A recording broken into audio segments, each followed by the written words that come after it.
Boker Tov.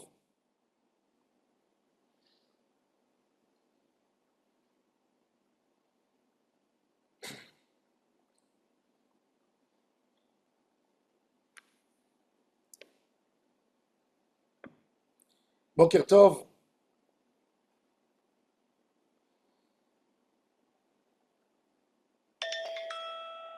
Alors, viens, on va voir est-ce que ça marche. Echad, Shtaim, Echad, Shtaim. לא עובד. join audio. אחד, שתיים, אחד, שתיים.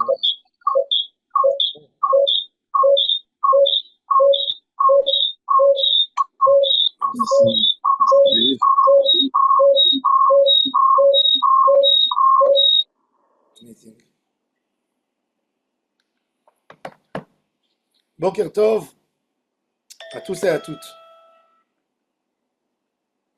La Torah nous promet que quand un homme donnera de la tzedaka, il aura toutes les brachot de la Torah. Ki bigla la davar hazeh yevarechecha Adonai Elohecha bechol ma'asecha ou bechol mishlach yadecha. Quand un homme donne la tzedaka, Hachem va lui donner une bénédiction dans tout ce qu'il fait. Pourquoi la tzedaka est tellement importante?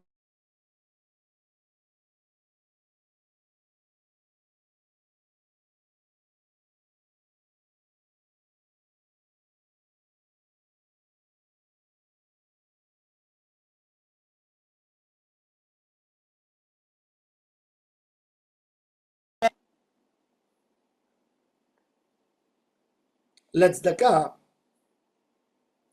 ce qui est extraordinaire, c'est le détachement réel du matérialisme. Un homme, du moment où il est né, il essaye de s'approprier des choses dans sa vie. Ses parents lui offrent un jouet, c'est à lui le jouet. Il grandit, il a reçu des sous, il les garde. Il a l'habitude de dire c'est à moi, c'est à moi, c'est à moi, c'est à moi. Il veut s'approprier des choses. Et plus on grandit, on a des exigences plus fortes. Je veux avoir ma voiture, ma maison, mon habit, mon argent, mon compte de banque. Et l'homme, quand il tombe dans ces sommes d'argent, quand il rentre dans cette motivation, dans ses ambitions, il est impossible de venir lui parler sur quelque chose qui est contre sa nature. T'as beau à lui dire, tu sais, ce que tu fais, tu cours trop derrière la matière, ça lui rentre pas vraiment dans les oreilles. Mais quand un homme lui fait rentrer la main dans la poche, il prend son argent et il donne, lui a cassé, a brisé cette envie de se procurer. Parce que il ne prend plus pour lui, il donne pour les autres. Quand l'homme arrive à ce moment, il est open, il est ouvert pour recevoir de l'autre. Les malheurs arrivent chez un homme quand Akadosh Baruch Hu essaye de le réveiller et il ne se réveille pas. Alors on lui donne une gifle, une claque comme quelqu'un qui s'évanouit. Vous essayez de, vous le touchez, vous le bousculez, vous. Et quand il ne se réveille pas, vous lui donnez un choc électrique à la fin. Un choc, une gifle pour le réveiller. Et ça, c'est la gifle qu'un homme prend du ciel quand il ne se comporte pas bien. Mais quand un homme donne la tzedaka, il montre à Akadosh Baruch Hu, je suis prêt à ouvrir mon cœur. Voilà, regarde, ce que je m'approprie tous les jours, je le donne à l'autre. Avec bon cœur. Je ne regrette pas dessus. Un homme qui donne la tzedaka, il est ouvert à écouter. Un homme qui est toute la journée en train de s'occuper de sa fortune personnelle. Comment je vais mieux gérer? Il est entouré toute la journée autour de lui-même. Un jour, il y avait un rave Il y avait un élève extraordinaire, qualité extraordinaire, humble, simple, gentil, dévoué. Et le Rav adorait cet élève. Un jour, l'élève a dit au Rav, Rav, fais-moi une bracha. Le Rav lui a dit, mon fils, quelle bracha tu veux que je t'accorde? Laquelle? Il dit, Rav, j'ai des problèmes, de gros problèmes de parnassa. Je voudrais que ma parnassa elle soit plus facile, plus fluide. Alors le Rav lui a dit, je te fais une grande bénédiction, où tu mettras de l'argent, ta main, tu vas gagner. L'élève était confiant dans la bénédiction qu'il a reçue. Il est parti, il a ouvert une affaire. Et Dieu lui a envoyé une bracha où il a mis la main, c'est de l'or. Il a grandi, il a multiplié son argent. Il a déménagé dans une autre ville. Au début, il donnait de la tzedaka, mais doucement, doucement. Plus il a grandi, il s'est éloigné de la tzedaka au point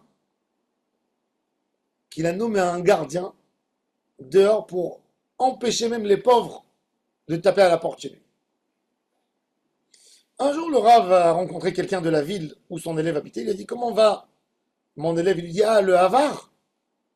Il dit, quoi le Havar? C'est mon élève, le plus gentil des gentils, c'est lui. Il dit, non, non, regardez, il lui a raconté l'histoire. Le Rav, ça lui a fait trop mal au cœur. Il a décidé d'aller voir son élève, lui faire un reproche. Et le Rav arrive en ville et il envoie dire à son élève, je suis là, je voudrais venir te visiter. Ah, avec tout le plaisir du monde, je vais recevoir mon Rav chez moi à la maison. Et puis le Rav vient chez lui, fait une belle table. Il était encore attaché dans sa neshama à son Rav. Et après il dit au Rav, je vais vous montrer ma maison. Et il lui montre les salles, les salons, un salon japonais, un salon marocain, un salon comme ça, les cuisines, les tables, les chambres, les bonnes, les garages, les salles. À un moment, il a fait rentrer le rabbin dans la salle des miroirs. Une chambre. Il y avait des miroirs même pour un musée. Il y a des miroirs que quand tu t'approches, tu te vois tout petit, très large, fin, long, grand. Et des beaux miroirs pour s'habiller, pour se... Et le Rav a fait le naïf. Il vient, il tape comme ça sur le miroir. Il dit, c'est fait en quelle matière? Il lui dit, c'est en verre. Alors le rabbin, il lui dit, mais je comprends pas. Quand j'étais dans ton salon, à travers le verre, je vois la rue. Pourquoi ici c'est du verre et je n'arrive pas à voir la rue derrière? Alors l'élève, il regarde le Rav, il a même pitié de lui, quoi. Il était mon primitif. Il s'est passé quoi un miroir? Et il dit, Rav, c'est un miroir, c'est pas une fenêtre. Il dit, mais pourquoi c'est un miroir et pas une fenêtre? Il lui dit, parce que pour faire un miroir, on met une feuille d'argent derrière, une feuille en argent, et avec le verre, ça fait briller. Et quand vous regardez le miroir, ça vous donne votre image. Le Rav lui a dit, et pourquoi tu vois pas l'autre? Je pose pas. Pourquoi tu vois pas les gens dehors? Il dit, ben parce qu'il y a cette feuille. Il dit, ah, j'ai compris. Quand tu as de l'argent, tu te regardes qu'à toi-même. J'ai compris. Et pour l'élève, c'était la leçon. Il a dit, Rabbi, j'ai compris pourquoi tu es venu. Je reviendrai à la Tzedaka, j'enlèverai les gardiens, je continuerai à être simple comme j'étais avant. Il lui a dit, le Rav, voilà mon fils, pour ça je suis venu chez toi. Ça m'a fait trop mal au cœur d'entendre que tu t'isoles dans ta maison, que tu fermes les portes aux autres. Un homme doit être sensible à la société, avoir le cœur ouvert pour l'autre, écouter l'autre, voir le malheur des autres. Ne pas avoir peur qu'un pauvre rentre chez toi à la maison, s'assoit sur ta table, parle, raconte ses malheurs. Nous, quand on va chez Akadosh Baruch Hu tous les jours, on lui raconte nos problèmes. Il n'en a pas marre. Nous, quand on a quelqu'un, on n'aime que les amis avec lesquels on plaisante, avec lesquels ça rigole, avec lesquels c'est sympa. Dès qu'il y a quelqu'un, le pauvre, qui a des problèmes d'argent, qui a des problèmes de couple, tout d'un coup, il perd tous ses amis. Ah, ça y est, une fois il écoute, il est là pour l'épauler. Après, il le met sur le téléphone. Quand il voit qu'il appelle, il répond pas. Il prend pas le téléphone. Je te rappellerai plus tard, je suis occupé. Parce qu'il est gêné.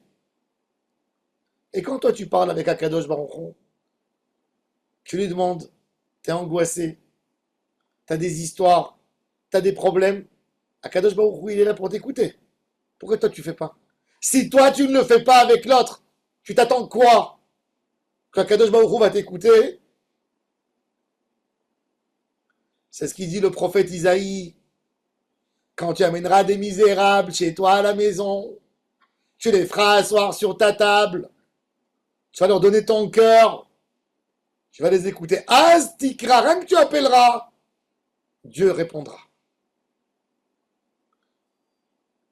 Beaucoup de fois, on veut donner de la tzedaka, mais on ne veut pas avoir affaire aux gens. On ne veut pas écouter les angoisses des gens. Non, être juif, c'est d'être là pour le pauvre. C'est pas rien que donner de l'argent, être social. Vivre avec la société et les paringues bourgeoises et les composés de toutes les couches d'hommes dans la société. Les hommes riches, moins riches, pauvres, douloureux, fatigués dans la tête, tout cela sont dans la société. Ta responsabilité à la société, c'est une responsabilité égale à tout le monde. Tu dois être là pour eux. Tu dois être là pour essayer d'aider, pour voir comment je peux aider. Quand tu fais ça, là, tu rejoins le chemin de ton Créateur. Là, tout ce que tu feras, quand tu feras ça, Dieu te donnera et t'accordera la beracha. Baruch Adonai l'olam. Amen, amen. Amen.